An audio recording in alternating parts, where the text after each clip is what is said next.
Just before we start the show, quick reminder, May 6th, 2023, we have a one-day intensive workshop coming up all about the triplex. If you're into new construction, triplexes, adding units, more density, understanding what a minor variance is, rezoning, learning what construction cost actually means, price per square foot, and why I hate that question, make sure you check out the link. We'll put it in the bio. We'll put it in the YouTube. We'll put it everywhere we can so that you can find it, watch the videos, see the promos, and we hope to see you at the workshop.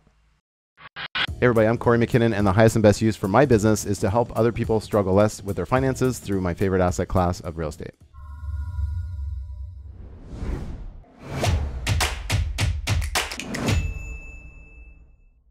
Thanks for tuning into the Highest and Best Use for Real Estate podcast, where we talk about techniques to optimize your land, structure, skill sets, and time, as well as the highest and best use principles to make your business more profitable, productive, and efficient.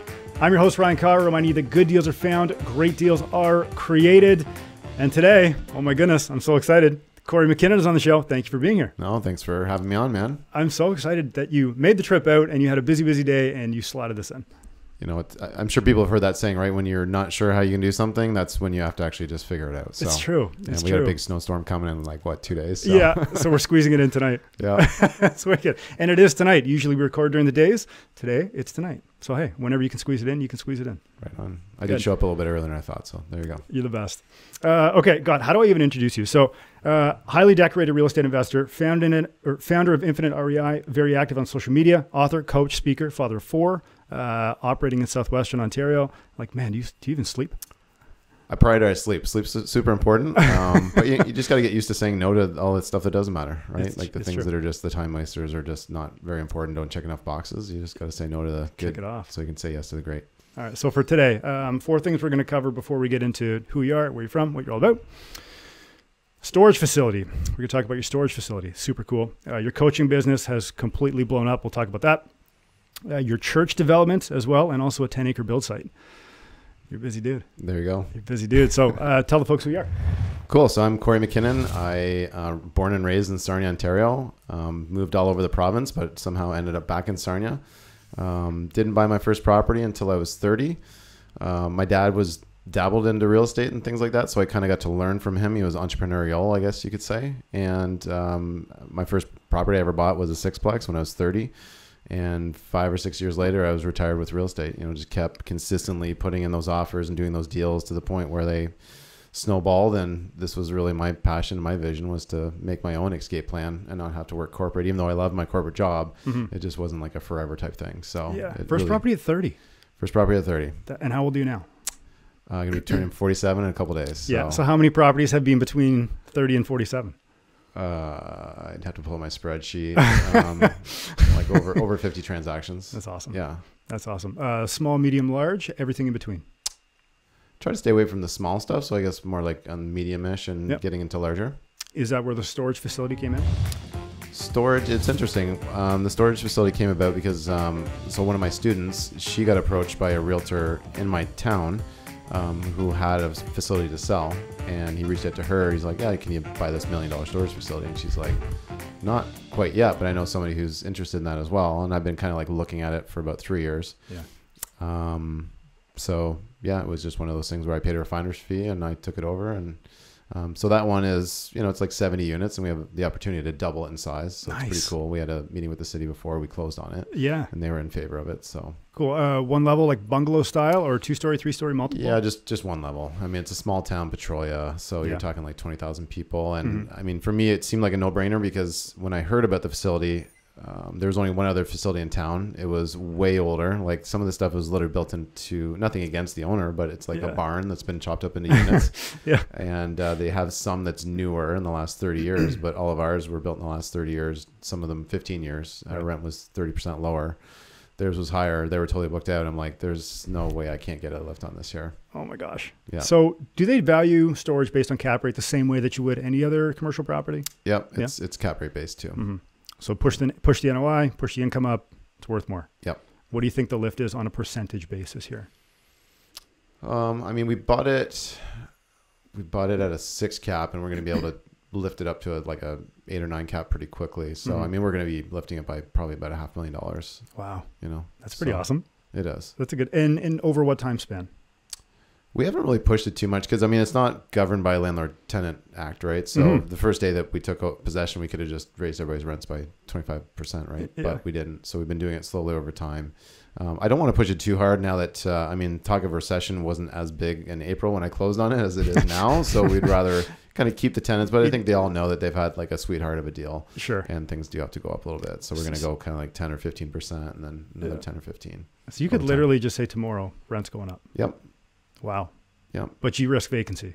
So it's do. like, what's worth, is it vacant? Is it not vacant? You know, what's more important to you, vacancy or pushing the prices? I mean, if you have a waiting list of people that are ready to go and they know your new prices, I don't think you should be too worried about that. But some storage facilities actually like to have some vacancy, so then they can be a little bit, not really opportunistic, but, you know, or predatory, but they can actually like say, hey, we do have an empty unit.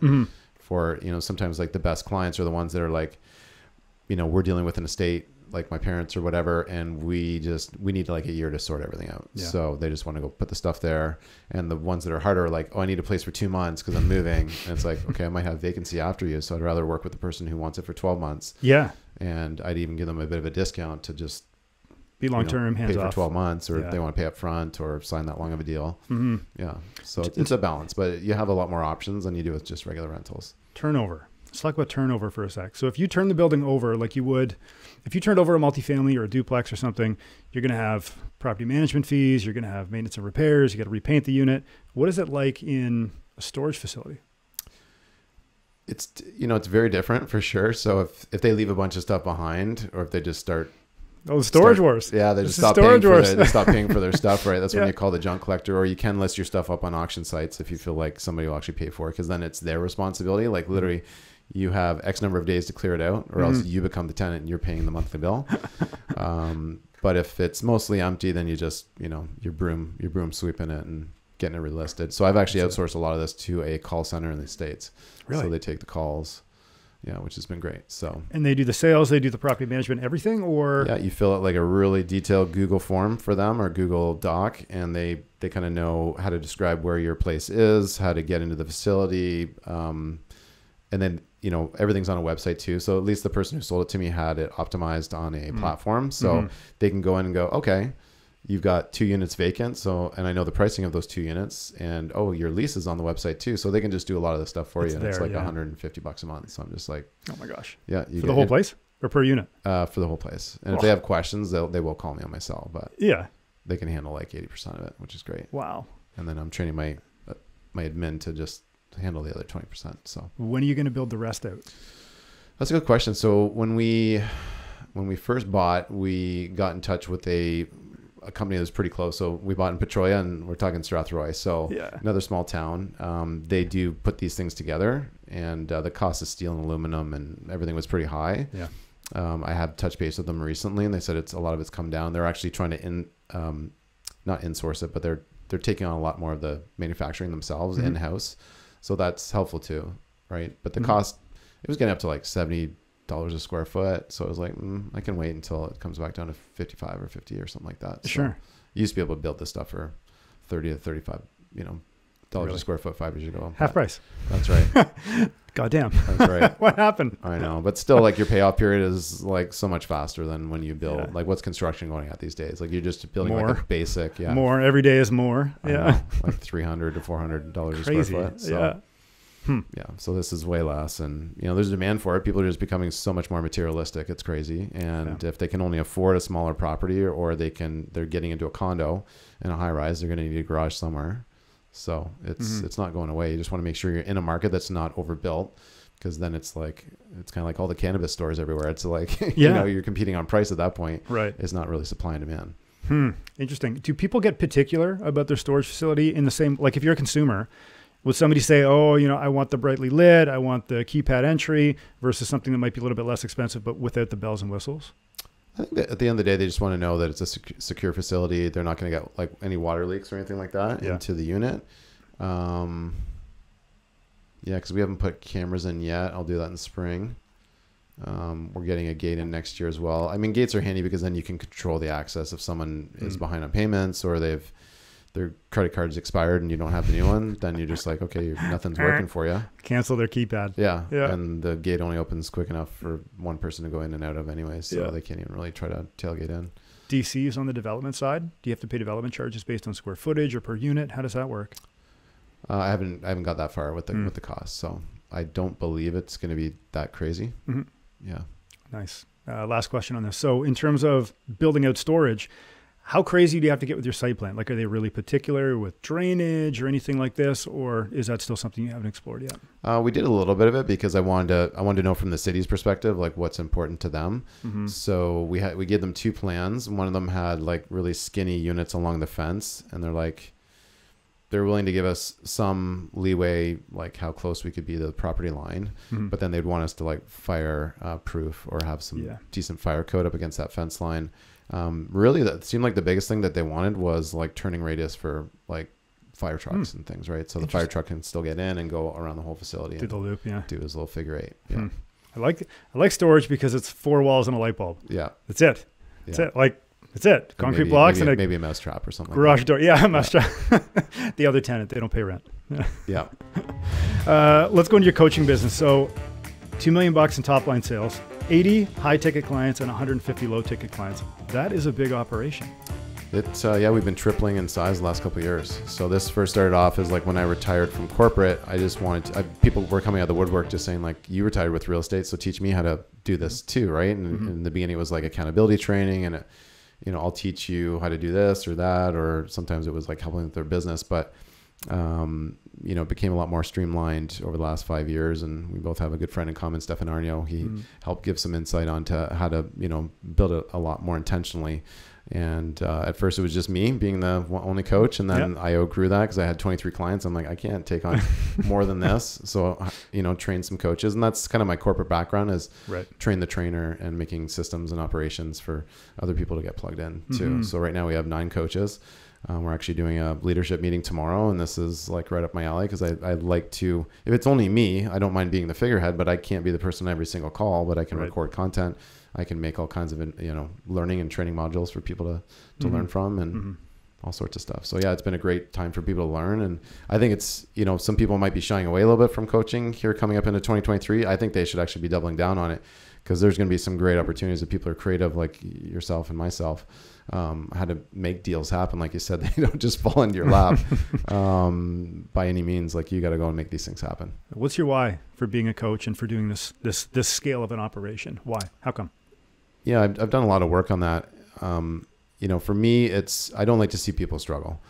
I mean, you can't do the work for everybody, but if you can just have resources or inspiration or things that other people can plug into so they can struggle less, to me, that makes all the difference in the world, right? Yeah. So if I can shine a light down a darker hallway for someone and help them find the light switches and the 2x4s and everything else they need to go get ahead, that's great. I just don't want to see, it's not fun enough. There's no education in our school system for financial literacy. So if I can help people struggle less with finances or even in other parts of their life, like mindset or time management or even health, like I'm a former national athlete. So yeah, weren't you powerlifting? Olympic weightlifting. Yeah. So lifting heavy weights over your head, right? And it's, if you don't have your health, if you don't have energy, then, I'm turning 47 in a couple of days, actually. Like I have more energy than most guys in their 20s and 30s because I prioritize it, right? I focus on it. So right. And your sleep. That's you prioritize the sleep. That's right. That's right. If somebody was to grow a business of a similar nature to what you've done, would you say marketing would be the main driver in something like coaching?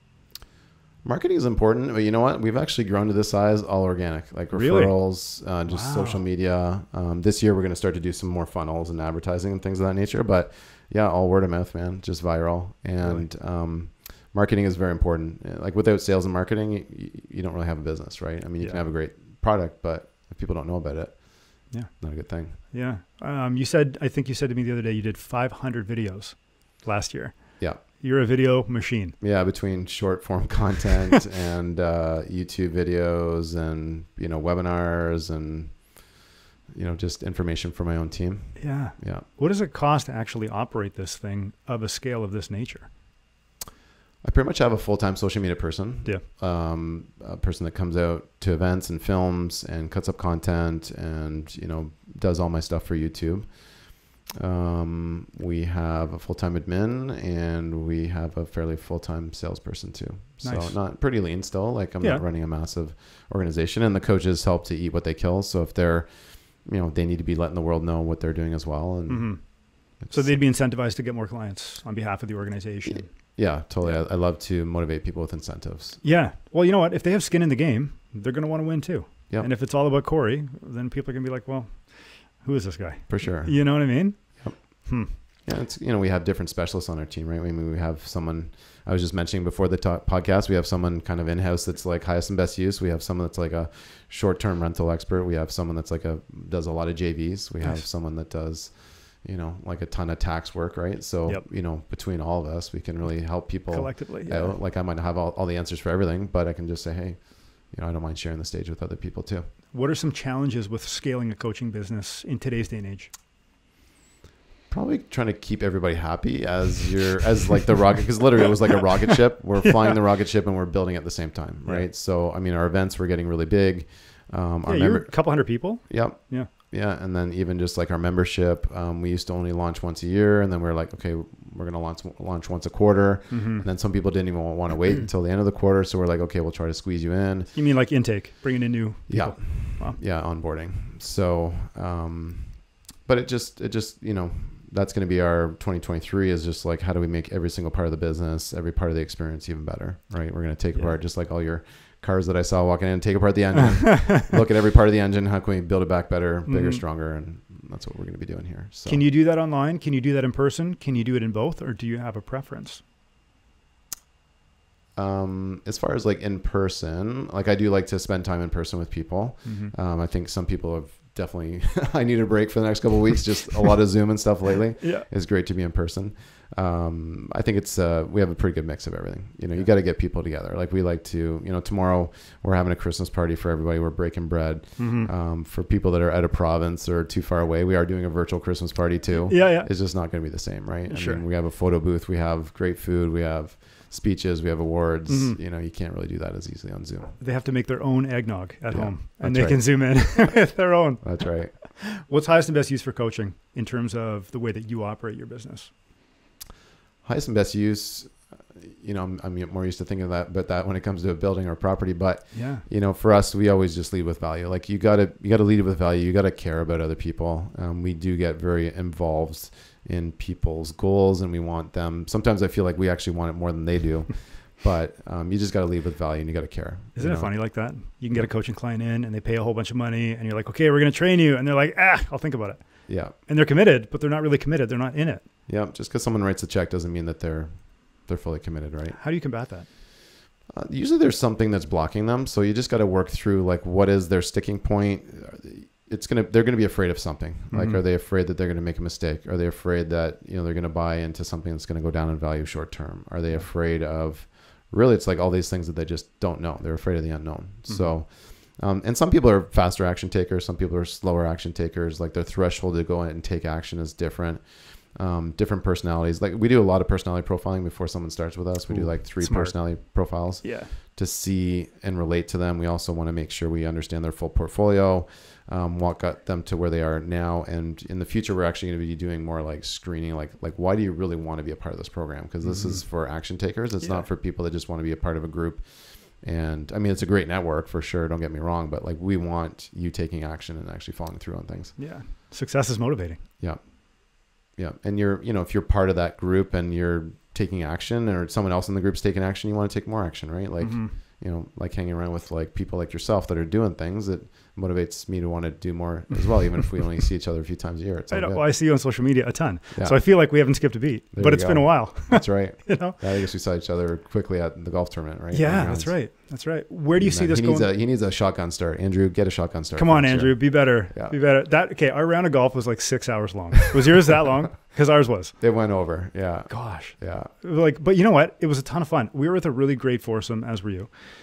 And like, sometimes when you're with the right people, it just doesn't matter how long it takes because you're just having a blast. Yeah, we weren't caring how we were playing and stuff like that. I mean, 2 of the people in our group couldn't really even golf, but it was like, just like whatever. It was just fun. Yeah, you're out there on the course. It didn't pour. Did it pour rain this year? I forget. I think we might have missed it a little bit. There was like a little bit of a sprinkle. Okay, last year was hot. Yeah. Last year was 40 degrees. We came back wet either way. Yeah. It was just that bad, but it was a great time. Where do you see this going in the next 3 to 5 years? I don't see myself stopping what I'm doing. If anything, I just see our reach getting further, like impacting more people across Canada. I'd like to also branch into the States as well, but I also know, like, hey, I want to coach on and teach on things that I've done. So if I haven't done a lot in the States, then I'm not as crazy motivated to go and, Yeah. It's hard to stand up on stage and say, hey, do this when you're like, I haven't done it myself. Yep, for sure. Thanks for watching the show. Super quick, May 6, 2023, we are doing a triplex workshop, new construction, rezoning, minor variances. What does it actually cost to build a triplex? All of these things that people ask me all the time. Now we're going to be doing that in a workshop, 1 day intensive for you guys. Again, May 6, 2023. Check out the link. We'll put it down below. We'll put it in the bio. We'll put it wherever. See the promos, and we hope to see you at the workshop. Now back to the show. Let's talk about your church. Your church development. How did this come about? Yeah, so it all comes down to relationships, right? So I had a really good relationship with a local realtor and bought a lot of transactions through him, did very well. And funny enough, just met that realtor just by picking up the phone and making calls, right? I saw an ad in the paper for people that might know what the newspaper is. And this wasn't that long ago. It was like 8 years ago. It was just like one of those like real estate newspapers you see in the mall or at the grocery store, right? Called him because there seemed to be like an ad for that would be speaking to investors, right? And he's like, well, that's more of just like a marketing ad. Trust me, it's not that great of an investment. Let's get you into some other ones. So we did a bunch of transactions, and throughout the process of knowing somebody over 5 years, it's like, hey, maybe we can do something together, right? So we were kind of playing that out. We looked into some bigger buildings, some smaller apartment buildings, like 12 to 16 units. They just didn't really come to fruition. And then he got brought in to the know on like a church that was going to be sold, right? And purchase price was very, very attractive. It was pretty much a no-brainer. We just want to make sure it wasn't, full of asbestos and remediation and just like really expensive things that we didn't want to really get into, or that would just jack up the price. But we bought this 12,000 square foot building for 155 grand. So whoa. Yeah, it was price per square foot, very low. Very low. Very low. Some people pay more for flooring than what we bought it for at $12 a square foot. That's crazy. We've spent a bunch of money on the prints and the plans and costing and all that sort of stuff. And then COVID hit because we were actually trying to get it into some affordable housing programs. We didn't qualify. So we kind of played that game for about 2 years, just trying to, talk to the different people. And at the end of the day, they said our project was too small and we're also outside the GTA. They just, maybe their tune would change a little bit now, or they wanted you to have some sort of a local sponsor, like, I'm trying to think of like a mental health type of thing, or some type of government subsidy. Yes. And, the more we research that, it's like, well, sometimes you could be waiting for months to get a client, and that doesn't make sense from a financial perspective, right? So we threw all that out the window. We just said we can do it ourselves. And that's when COVID hit. Everything price just started getting jacked, and recosted it last year. And supply chain wasn't back to where it should have been this summer when I repriced it. So, and then interest rates started going nuts. So I said, you know what, if I could save $800,000 if I just wait a couple of years. Let's back burner this for a sec. Yeah. And for now, it's just a really big empty space. I might actually turn it into a bit of a studio or something like that. Really? Yeah. How many units are you anticipating? 29. 29. Yeah. So we can fit 20 in the actual building right now. And then there'll be a tower where we make like another 3, 3, and 3. So another 9 off to the side in the parking lot. Would that be the bell tower, or is this completely new construction? New construction. Really? Yeah. Neat. Yeah. Neat. What motivated you to buy this church, knowing that it was going to be a lengthy project? I know it's possible. It's not like nobody's ever done this sort of thing before. And it was a very easy, I don't want to say easy build, but it's unlike some churches with really steep pitches on the roof. Like this was built like a high school. It's just like no way, flat roof and very low pitch and everything. Yeah. Literally, my realtor walked through it in the beginning before I even got to see it. He's like, "I've just napkined this out, and we can make like 18 to 20 units." So yeah, it's a much simpler build, a lot less dead space. So when you can maximize a lot of the footprint, it's good. So when you're done, it won't look like a church. It'll look like a purpose-built 29 unit structure. It'll look kind of different. Like there'll be like we'll take down some of the, because they did make a steeple. They just kind of like shot like a bit of a tower up in the air, so we'll take that down.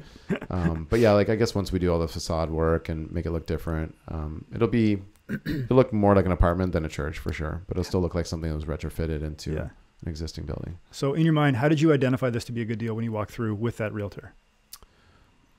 Really, when you I mean, basic build costs, right? So if you know you can purchase something super low, like at the end of the day, I could do so many different things with it at $12 a square foot. Yeah. I could just rent it out for office space. I could rent it to one client. That's right. So our holding costs are really low. You could have put this on your Visa for 150 grand. There you go. There you go. I mean, we bought it in cash. Yeah. So, and then like rebuild costs, they're more than what I wanted them to be when we costed it out. But I think even if I still forged ahead with it, we would have been fine. Mm-hmm. So, 29 units, we wouldn't all in at just under 5 million. Mm-hmm. But the original numbers were more around 4. So, right. Yeah. So then how does that get impacted now with the price of rent based on what it was versus what it is? Rent definitely helps, for people who are listening. I'm sure people, if you've been living under a rock, I mean, rents across Canada have gone up by like 11 or 12% last year, and they're calling for them to go up again this year. Mm-hmm. So that's definitely helpful. However, when we don't know what interest is doing, it'd be nice for interest to at least stop going up so we can kind of call a bottom of the market. And then we can start to, just talking to a mortgage broker earlier today, he feels that once people know where the bottom is, that's going to be the biggest buying opportunity, is just go load up at that point, unless there's another world event of some sort. Then we can kind of say, hey, this is the bottom, and it's kind of makes sense to start getting in the game more. Yeah. Where do you think the biggest amount of money will be made here? The construction, on the land, making sure it was a good buy, on the back end, holding it forever. What do you think? I think we were pretty smart with our design, so we really maximized the rent per square foot that we could get. Mm-hmm. So that's going to be important. Really sharp looking units, but not going overboard. It's hard to say. I think it's going to be a combination of a little bit of everything, right? Yeah. So because we did get a really good purchase price, that gives you more leeway to hold it or whatever if you have to. But probably like the long-term game, like the longer you hold real estate, obviously the better you do. Sure. What do you think it would sell for today if you did nothing and you put it back on the market? Oh, just the property itself? Just as is. Because you haven't really done much to it, right? Yeah. Other than some back end work? Yeah, God. What are we into it now? Maybe 300,000 all in. No, probably with the land and everything, 400. But I've had offers of like 600,000-700,000. I've said no. Yeah. Because you think the lift is bigger on the back end? For sure. Yeah. For sure. That's good. Yeah, we're not ready to fire sale it right now. So. Yeah. Why about if you don't have to and there's no debt? Don't worry about it. Right. Now, that's a good thing about development, right? You have multiple different jump out points, but it typically does pay the best if you can bring it all the way to the finish line. Gotcha. So then in terms of what the finish line looks like for you, how do you exit? Right. We've gone through the process now. You've done feasibility. You're like, yeah, okay, this is going to work. We're going to put this many units in. You build it. How do you exit? I guess it'd be like a financial exit when you can refinance or get away from construction financing into more traditional financing, right? And hopefully, if the numbers work out well enough, that we won't be that much into the property. We'd like to be like nothing into the property, and just be able to refinance everything out. You probably will be. Yep. You bought the thing for free. They basically gave it to you. The Lord has rained upon you. Well, it didn't even hit the market, right? It was just one of those, relationship type deals, right? Yeah. What makes this highest and best use? Probably just the utilitarian way that this thing was built back in the day, and it is easy to put units into. We can reuse. Built in the 60s, so it was actually done in two phases. I think it was like 62 and 65 or something like that. And I was literally just firing up the boiler the other day, and I had to, Enbridge wanted to go and replace my gas meter, and they're like, "You have a massive gas meter out here," and they're like, "Why? Why do you have something that's good for 3 million BTU or something like that?" And I took them inside. I'm like, "Look at these boilers," and they're like, "You can still get away with a much smaller one." I'm like, "Oh yeah, the kitchen used to have this massive stove," and they're like, "Yeah, that's probably why you have this oversized." So, it was built in the 60s, and I'm sure you've seen this as well before, or looked at lots of different properties where you're like, man, there's so much dead space here. They kind of become throwaway deals unless you can get them for almost nothing. Whereas this one wasn't a throwaway. We got it for almost nothing, and we can use almost all of it, all the square footage. Yeah. Oh my gosh. What do you think the biggest challenge will be with a site like this? Biggest challenge, I'm not actually doing the construction myself, so it's all going to be, GC'd out through a large company. Maybe just letting go a little bit of control of the project. Oh, so the biggest challenge would be you, not necessarily the build. Yeah. Interesting. Elaborate. Probably supply chain as well. Like just making sure, like getting 30 sets of appliances, 30 furnaces, all that stuff is still not easy. But no, I like to, sometimes I just get in the weeds too much with things and just let people do what they're good at. And, I'm good. I'll be great on the back end. Like I'm great with managing things once they're built and stuff like that. So letting someone else. Any examples of where you've overstepped your boundaries and you're like, oh, I shouldn't have done that? Like my natural personality is more of I guess I use the predictive index. So if anybody here has ever done a predictive index, it's kind of like DISC and DISC, but it's like more 3-dimensional. Mm-hmm. So I'm a captain, and, captains are great with managing people and projects. So, sometimes I'll just put something back on my desk when it shouldn't need to be there. It's like, no, gotta catch myself. This isn't my job. Like, this is your job. So just go do it. Right. So I'm being okay that someone else is going to probably only do it about 90% as good as you could sometimes. Mm-hmm. Right. So how long did it take you to acquire that skill? Like the awareness to be able to let go. I think it's something that happens over time. Like when you're younger, you just don't know what you don't know. And it's just the evolution of, awareness of yourself. Right. Yeah. But I think as people get more into what served you in your 20s won't serve you in your 30s, and same in your 40s or 50s. Right. So what got you here won't get you there. It never does. It's true. It's true. Nobody, not enough people, I think, realize that at an early enough stage. If you ask yourself that question sooner, you might get further. Yeah. I heard a really good quote during COVID when, peak lockdown, obviously following some people's content that I really enjoy. Right. And one of them is Tim Grover. So Michael Jordan's former coach. Right. So his house is for sale. Eh? Is it? Michael Jordan? Oh, wow. The place is massive. The gates, a big stainless steel 23. Michael, why didn't you sell it last year? Prices were higher. That's crazy. But he said something that was very, very true, right? Success is more of a subtraction game than an addition game. So the more things you try to add to your plate, the more complex things get. But if you just take things off your plate, and if you just specialize in certain things, less friction, more focus, it pays way more to be a specialist, as you know, than a generalist, right? So that's why being highest and best use is great. It's definitely a niche strategy, and I don't say that I know how to coach on absolutely everything. I know my lane. I know what we're really good at. We're really good at getting beginners and intermediates to throw gasoline on their fire. If somebody wants to be a crazy advanced investor, like, hey, that's what other masterminds and things are for, right? So if somebody has 30 years of experience and they want to build a $100 million portfolio, I'm probably not your guy. Sure.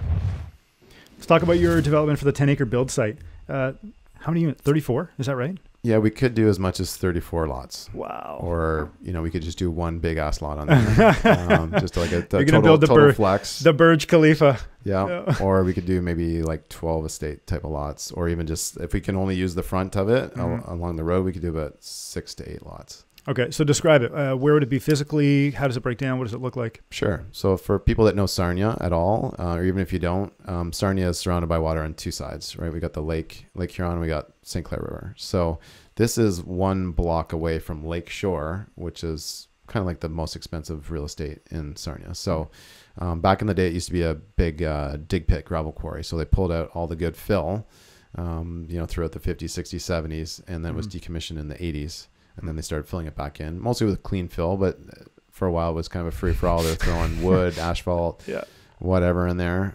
So we've got some remediation that we need to do. But worst case, if we can't build regular basements, we can always build on slab or whatever. And it took me a while to just find the right company that could actually work with the remediation. Sarnia is a very heavy petrochemical kind of like refinery kind of a town, and my options in town were all places that were used to working with the plants that have like an unlimited budget, and they want to treat this site as like an experiment. They're like, oh, you could just do some of this, or I heard there's like, you can do like electrical current in the ground now, and that can clean up the land. I'm like, really? I guess. Cool. But I'm like, has it been proven? Is it way more expensive? I heard that we should just put peroxide in the ground, right? Yeah. That's what most people do. Right. So I had to find the right company. It's actually, I had to go to the GTA and find them. So I'm looking forward to pushing that down the road more. It's been, between having, 4 kids in the last 10 years, it's been busy. Some things get put on hold, but she's going to school, the youngest one, and that'll free up more time. Even just like an hour a day. Yeah. Helps to make these side projects happen. Where did you acquire this, or when did you acquire this? Yeah. So this was on the market, I believe it was 2017 or 2018. It was just listed for sale. It was actually slightly mislisted. Like they, I think they had it in the residential side of Isn't Realtor that the best? A mislisted property instead of on the commercial side. I guess they're just trying to get in front of more eyeballs, right? Yeah. Listed it too high because he listed it at the price that the seller wanted to sell it at, not realistically what it could sell at. And I knew the realtor. My wife's Italian. I'm part Italian, so I'm kind of in that Italian community. And I just call him up and I said, hey, what's, this has been sitting for like a month and a half. What's going on? No interest or what? And he gave me a bit more of the history on it. He's like, so it's complicated. But for the right person who has the time and the money to go and take a swing at it, Yeah. there's a really good chance that this would work out. So I wasn't afraid of it because I knew that there was so many different outs or options with it. Yeah. Even if we could only build like, let's say 6 properties, like it'd still be profitable at 6 properties. So yeah, pretty cool. Did you get it for a song like the church? It was listed at 400. And I think we ended up getting it for 260 to 270, something like that. Oh my God. So again, we're just holding in cash and, Yeah. you know, it'll take a couple $100,000 to get cleaned up. Yep. And, but no, it'd be a really cool, I mean, land's only going to keep going up in value as the more and more building lots get built on in Sarnia. There's going to be less and less options. And it's a great area. Like people want to be in this area. And how long do you think it would take to go from where it currently sits, which is like not cleaned up and sort of pre-site plan approval, to wherever your end game might be? Probably take at least a year to clean it up. Isn't that crazy? Yeah. It depends what route we go, right? We can just go right for risk assessment and just say, hey, we know that there's stuff here. Like, let's just start making a plan to take care of it, as opposed to going through all the phases and stuff like that, because they're really not going to do us much good. They're going to be like, "Yep, it's dirty." Yeah, I'm like, oh, great. I just spent 15 to 20 grand to realize that, right? Yeah. So, probably another maybe year to push it down the road to where it might be. And I could just jump out once we got it ready to go, or we could actually like get all the roads and services in there, or we could literally just keep holding it and say, yep, land bank. If you're the builder, just come to us and we'll let you know what lots we have and what the price is as it goes along. What's the highest and best use for this lot? Multiple titles, one title. You mentioned a little bit of it earlier. Naming rights to the street. No, naming rights. Yeah, dude, I thought about that. Like, this was like 6 years ago. I had a bunch of, this was like when I was doing duplexes. I had a bunch of duplexes on this one street. And I was like, how many duplexes do I need to rename this thing? Yeah. You know what I mean? Like, we just never leave. We just had a pickup truck with all my staff in it. And we just kept going from house to house, repairing and building and constructing new and whatever. Right. And But the street was probably already there, right? It was already there, yeah. I fully support you if you can name a street. Yeah, there's a chance to do that. But I mean, highest and best use would be to try to maximize all the lots there. Maybe not even do single family homes, but do like some of these like quad type setups, right? So you can just get more people there. And like I was mentioning before, even if we can't do basements, that's okay, because aging population doesn't want stairs and stuff anyways. So to really maximize, max out the number of properties we can get there. We'll have to do the math of like what all builders do, like what's the best price per, linear foot. More titles, more density, more whatever. Can you do a tower? Like 1 or 2 or 3 rental towers? No. City won't permit that in that part of town. Zoning, and you get a ton of pushback. I mean, it's just like there's no high rises in that part of town at all. It's just all strictly residential. So you'd stick out. Yeah. People would be like, oh man, this doesn't blend. I know. Yeah. Or you could be the trailblazer. You'd be looking over all the people that have a house around the water, and they wouldn't like that either. So I mean, that's right. They do permit some of that stuff on the other waterfront in Sarnia, like along the river. Yeah. But not in this part of town. You gonna keep it or sell it? I'm kind of like attached to it a little bit, because I could also see like once our house becomes more of an empty nester house that we might want to, or as the kids get older and they need more space and they want like more space in the backyard or different space in the house, then we might like build a bigger house over there. It was interesting. Our neighborhood, our builder was like, oh, I don't like to build 2 stories. Like, I just like to build bungalows. We really don't want 2 stories in this neighborhood. So we're like, okay, we'll build a bungalow. And then right beside us, he built a 2 stories. So like, now they look into our backyard. I mean, good neighbors and everything, but sure. Sometimes you want what you want. That's funny. Do you do partners on any of these projects, or are they fully solo? I started off with a partner on the church, and it was just, didn't really work out for a number of reasons. So I bought him out, and, it was great when we were together. We both had our different strengths. But most of my stuff, 95% of my stuff is solo. Yeah. Why? I guess I've always been able to do it solo.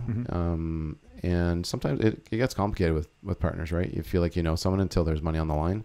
And looking back at it, it just didn't check enough boxes, right? Just because there's some yin and yang to what you guys can do. Like he was great with getting things to the starting line. I would have been great with like getting things to the finish line. You also have to make sure your risk levels are the same, risk tolerance.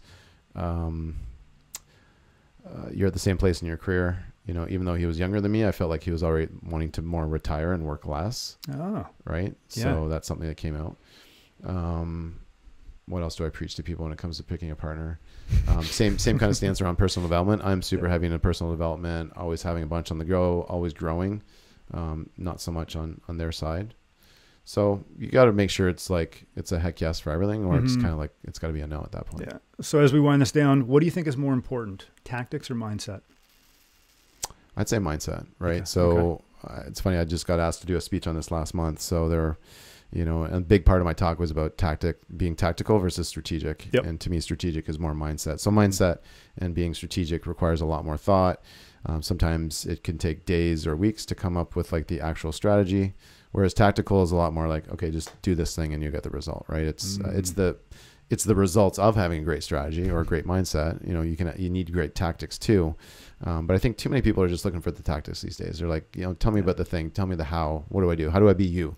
Right. As opposed to like, there's a lot that goes into this, like higher level thinking and what is the highest and best use of anything that you're getting into. Yeah. It's important. So yeah, mindset. I'm kind of like people have me talk on mindset all the time. I guess I've been kind of known as the mindset person. So yeah, this has been fun. Thank you so much for being here. Being on this side of the mic, I can genuinely say that I very much appreciate your presence on the show. I'm so proud of you to call you as a friend. I'm proud of what you've built. I think it's incredible. All these things that we talked about today, you don't just do that overnight. That takes a long time, takes a lot of effort, takes a lot of knowledge. Take some tactics too. Takes some eyeballs to see it. Yeah, it does. And find out where the stuff is or like what it could be, right? Absolutely. And you're killing it. So from me to you, thank you for being here and kudos. No, thanks for having me on. I think it's important that people realize the value of a relationship, and to have allies when you're going throughout this journey is very important. There's a big difference between just having a friend or an acquaintance or someone that you can, be an ally with and get in the trenches with. And you're definitely one of those people, Ryan. So thanks for having me over. Where can people find out more about you? Pretty easy to find. Just type my name into Google. I've got my own website, my own domain, KoryMacKinnon.com. I'm very active on Instagram. Got a YouTube channel, so please help us. We're a growing channel. Go and subscribe to the channel. Always posting good, relevant content there, high quality information for people. So, yeah. Amazing. Thank you. No worries, man. We'll have to do a part 2 someday. You will? Oh, for sure. Absolutely. I would love to do that. Thanks again for listening to the Highest and Best Use podcast. Don't forget to sign up to the book at thehighestandbestuse.com. I'm Ryan Carr, reminding you that good deals are found, great deals are created. Like, share, follow, and subscribe, and we'll see you on the next episode.